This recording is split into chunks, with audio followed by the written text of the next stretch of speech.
เนาะโดยอ๋อท่านเชื่อหูมานะเออท่านสิได้ยินเพิ่นเว้ามาโอ้บ่ว่างก็บ่เคยฮู้ยินจักเทื่อได้นี่ในทุกกรุงเทพบ่มีเด้เออเพราะว่าข้าเคยลงวัดลงไปยามบ้านหอเขาไปลงมาในวัดบ่มีอืมตรงที่บ่มีส่วนหลายเพิ่นจะเฮ็ดเป็นงานซื่อๆเนาะอ่า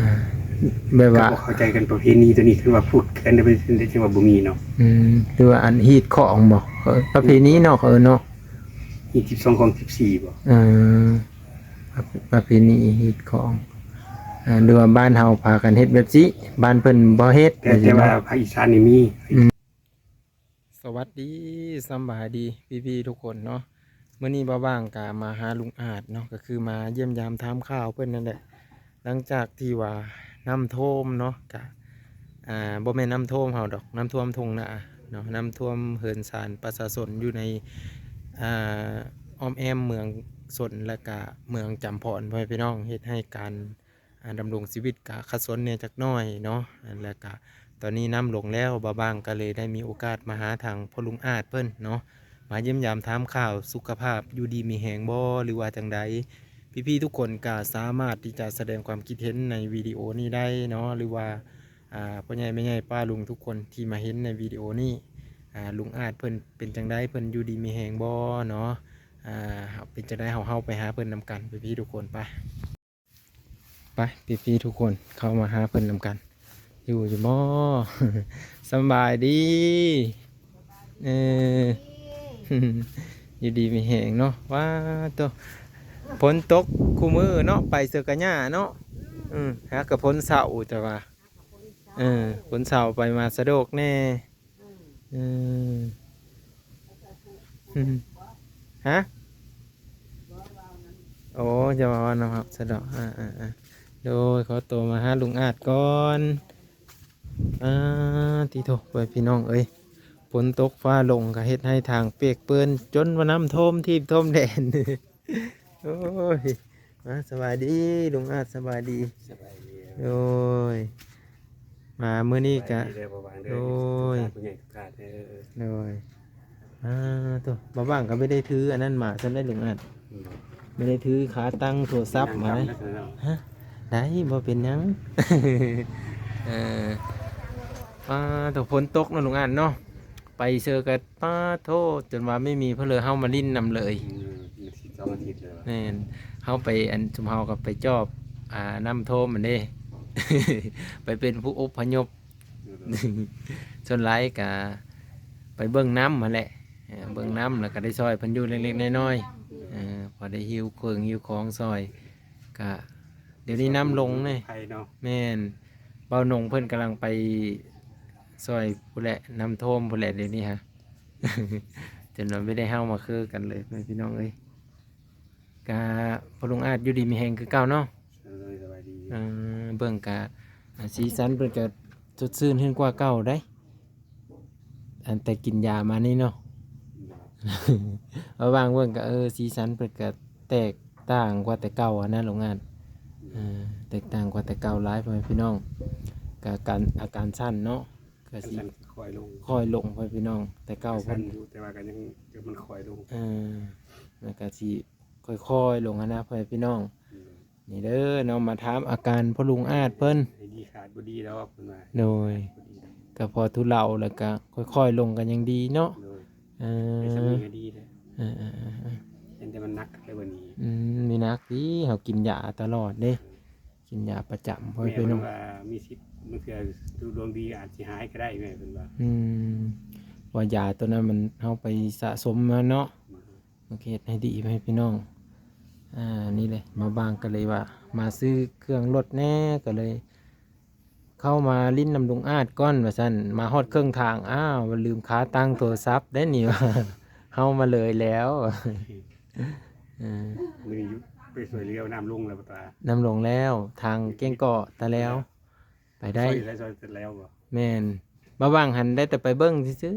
ได้ไปยอเครื่องนำเขาหน่อยเดียวนึงเนาะอยู่บ้านเสียงห่มนี่ บ้านเอียงมีแม่นบ้านเสียงห่มบ้านกองยากบ้านกองปทุมวันบ่ว่างได้เฮาไปหั่นทุกคนเลยได้เฮากับบริหารบ้านเพิ่นดอกฮอดแต่แคมมาแล้วว่าเพิ่นอพยพมาฮอดนั่นเด้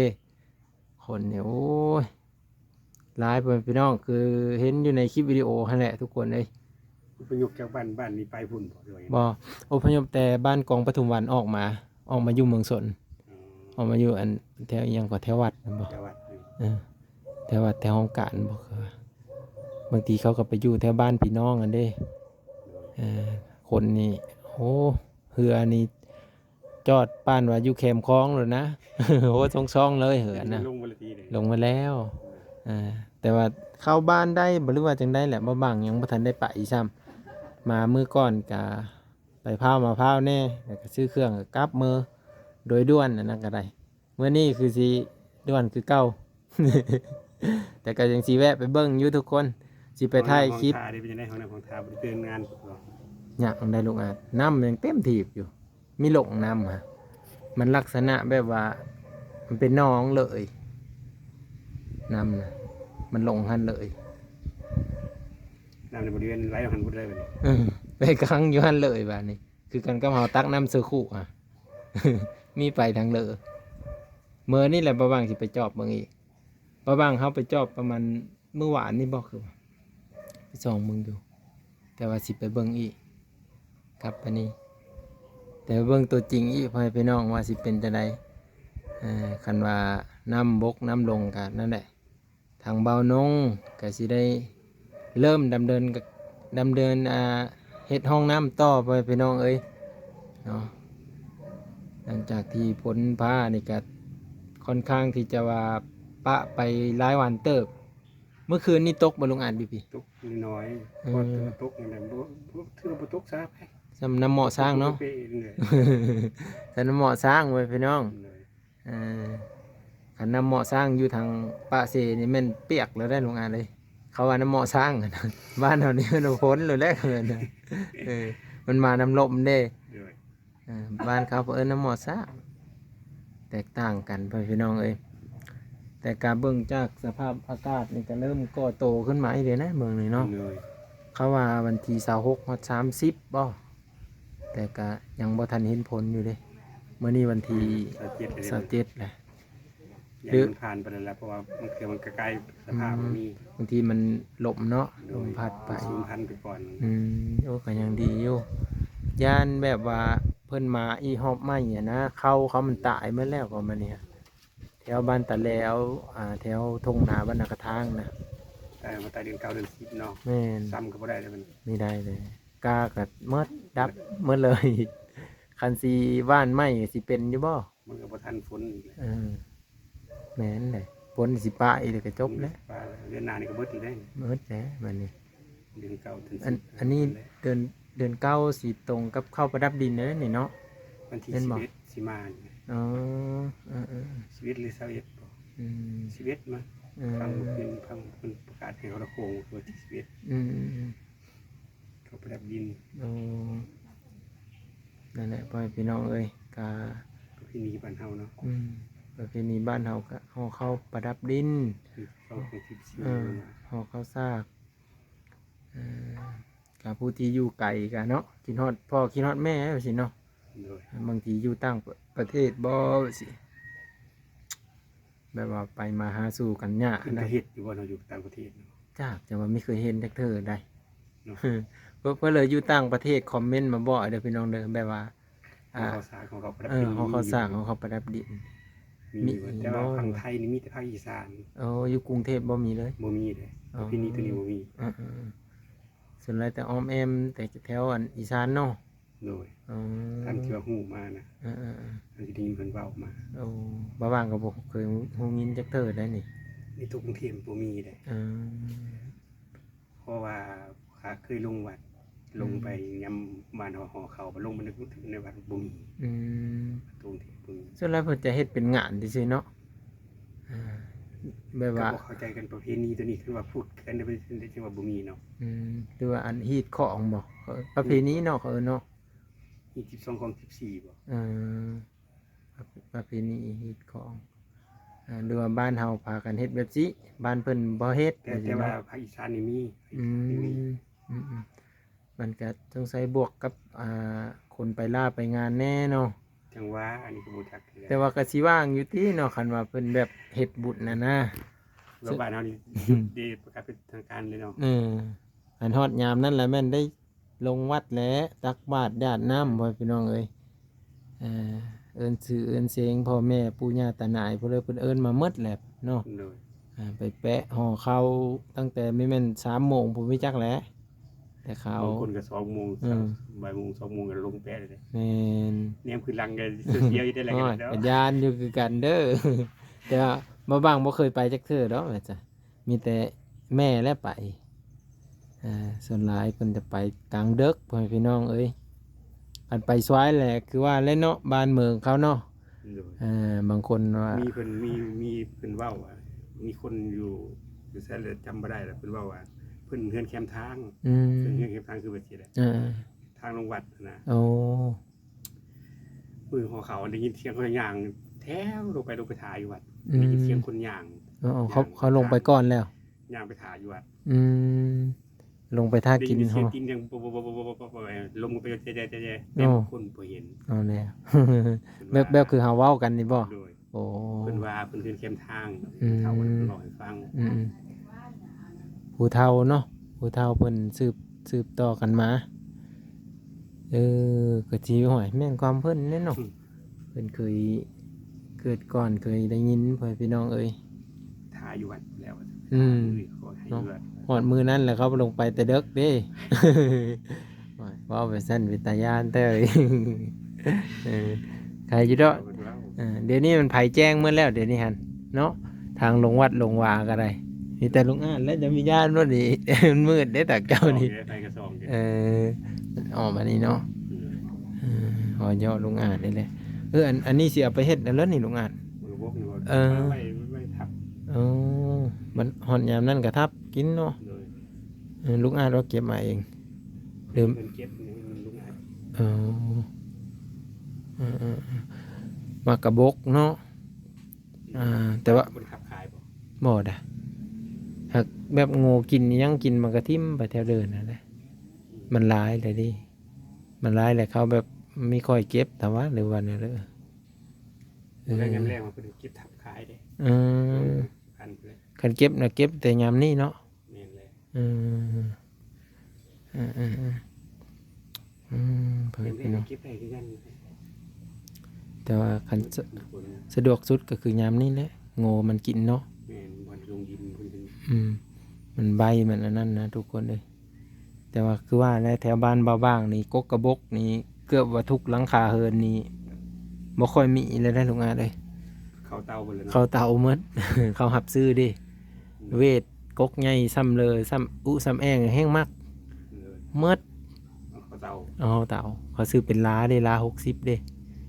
ตัดเองบ่ เขาตัดเลยขาย ขา เป็ ย น เป็นต้นเขาขายเป็นต้น ไม่ครับเป็นต้นบางอันก็ต้นละ100,000-200,000ก็ซื้อนะ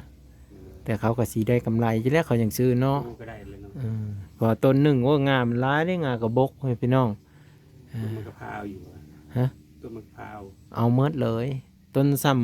ำนี่นี่ เอาเซยนี่ซ้ำซุ่มนี่เกินขึ้น แม่โดนเนาะ ขึ้นรถไถกะเมื่อฮอดบริษัทเขากะจักผ้ากัเรียบร้อย มีได้หยังไปพี่น้องลุงอาจกินข้าวกับเพิ่มมื้อนี่ ที่เขาที่เศร้าก็ได้บ่ โอ้ตอนเพลนไม่ได้กินเลย บ่ได้กิน มันขึ้นยากวะ บ่ ว่าแน่นอนเอามันอายุแก่แล้วพวกขึ้นยากเนาะ เลย กินนั้นกินนี่ไปแล้วก็แล้ว นี่คือวัยรุ่นได้ไปเป็นน้องเอ้ยวัยรุ่นหนุ่มสาวเนี่ยโอ้ยฮอดยามเป็น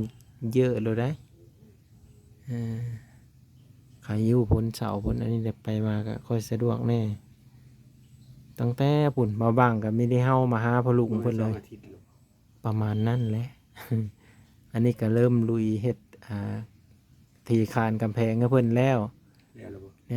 แล้วเพิ่นก็กลับมือแล้วไม่เท่าเดิไม่เท่ามาแต่ปะสิ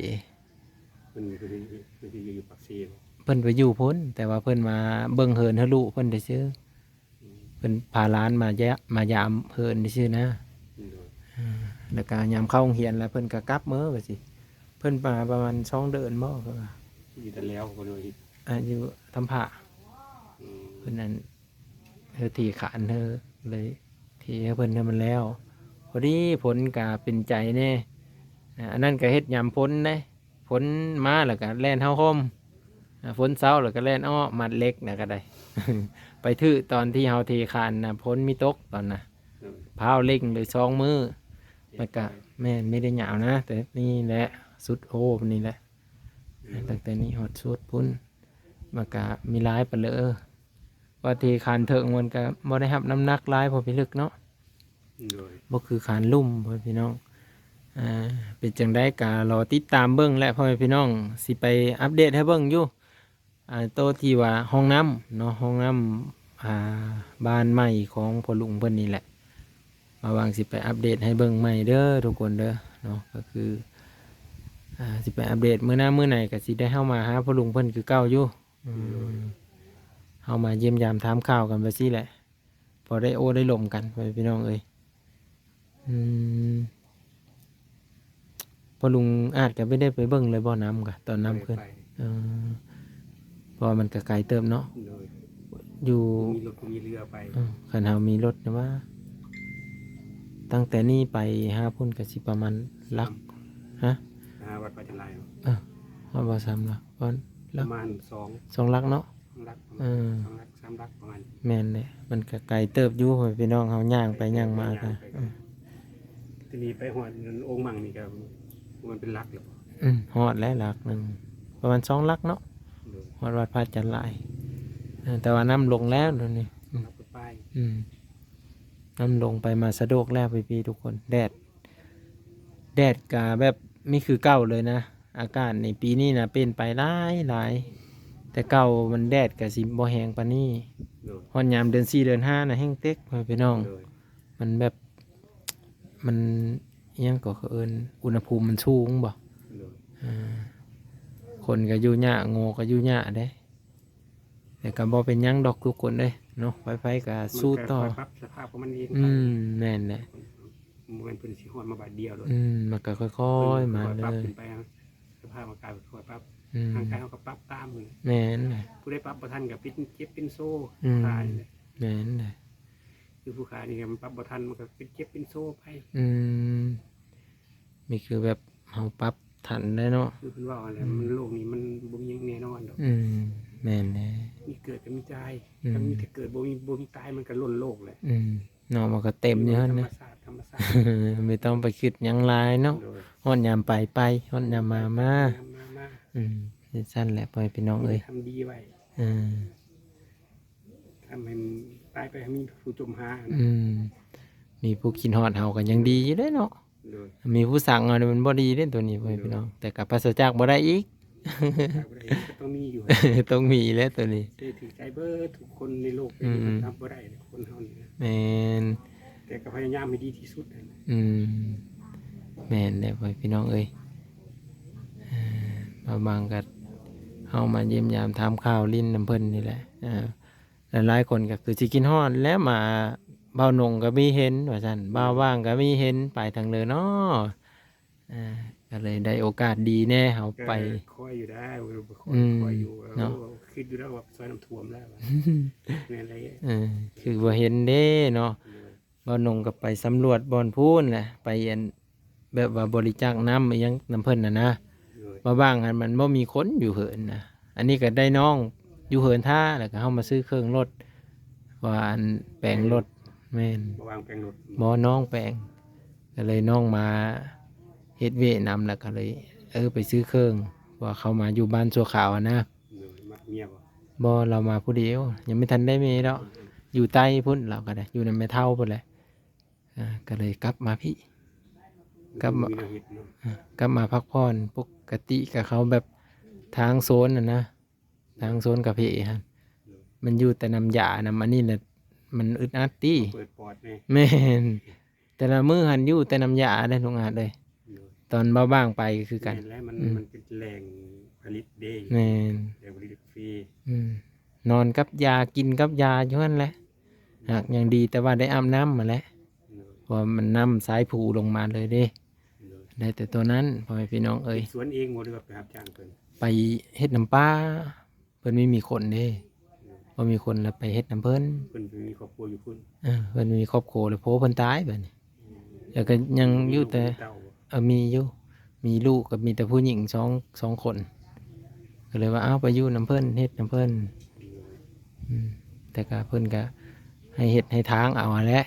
ก็เฮ็ดทางเอา ไม่ได้เฮ็ดเอาเพิ่นว่า แม่นก็ยังดีอยู่เพิ่นก็ยังเบิ่งแยงแต่เฮาอะนะ โดย แต่เก้าก็โอ้ตั้งแต่มาว่างฮะก็ฮู้จักเพิ่นบ้องปีกายนี่บ่คือว่าที่ว่าได้สืบต่อนอเนื่องกันนะแต่เก้าก็คือว่าแล้วมันโทรศัพท์มันยังบ่ทันได้มีหันนะ โดย คือแต่เฮาก็อยู่คนละแห่งละหนน่ะมีฮู้จักฮอดป้าฮอดลุงพุ่นละ มันนี่น่ะมันสืบเท้า แก้บ่พัด3ปีเป็นหินแห่เพียงน้องบ่แว่3ปีเป็นผู้อื่น แม่นแหละตัวนี้ก็ได้แบบบ่มีแวมีเทวกันจักดีนี่ก็หลงลืมกันไปเลยเขินอายกันไปอีกพ่อแม่พี่น้องเอ้ยคันเฮาได้ไปหามาแวกันน่ะดีพ่อแม่พี่น้องจะประมาณนี้เด้อ FC ทุกคนเนาะก็คือพอลุงเพิ่นก็นั่งลิ้นอยู่สิแหน่ หากระเท้าทับอังกระบุกเมื่อกี้นี่มันแดดแล้วก็เลยเศร้า ภาษาก็ทับบ่ ทับก็ได้ครัวกินเล่น อันนี้ก็มือก้อนสันสิได้หานี่แหละแนวทางดีๆเนาะลุงอาจเว้าพอได้เสริมสร้างรายได้เนาะลุงอาจ ๆ เนาะ ได้และขายได้ทับขาย มันโปะมันไม่ได้กินแน่อันนี้เนาะ โดย มันกินอยู่น่ะมันกินทางนอกนะมันแข็งอะไรได้อันนี้หั่นหมักกระบอก เดือน3เดือน4ยามแรงนะยามมันถือแดดเฮาตากแดดทับง่ายๆได้ป๊อกๆๆไปเลย โอ้อันนี้ได้ โลน 6-7,000ไปเลย นี่ห้อยมันสิซ้ำหมดเข้าบ่ได้นี่เนาะ เขาขายน่ะ อืม เขารับซื้อเดี๋ยวมันรับซื้อได้ 6-7 พันคันเอาไปซื้อเดี๋ยวนี้เดี๋ยวนี้สมมติว่าโล5,000ใช่ได้ป่ะ อืม เฮ้ยขายยามนั้นโล7,000 ยามนี้มันพันได้ซื้อมันพันได้แห้ง มันต้องแห้งแค่นี้เนาะ โดย คันเอาซื้อแบบนี้ก็สิได้บ่โล5,000เป็นมา แล้วก็เขาทับเอาแต่ข้างในมันได้ เออ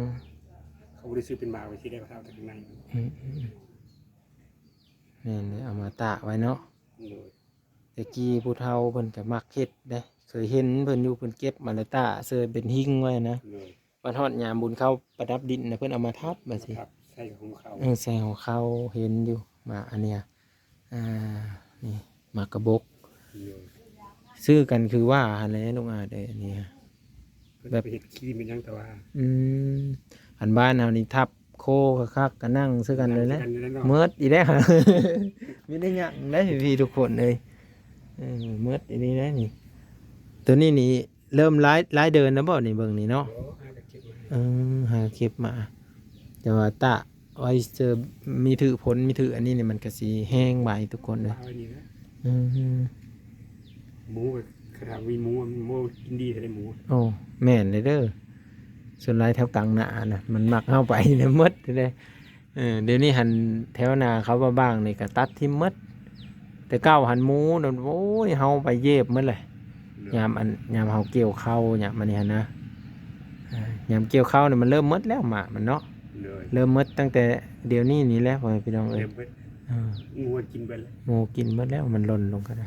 คนก็หาเราเก็บมาสะสมไม่ได้บัดนี้ อืม ที่มากระทอกทิ้งไว้อยู่สิแล้ว มันนั่นนะอย่ากินทางปัสสาวะ ขวัดเอา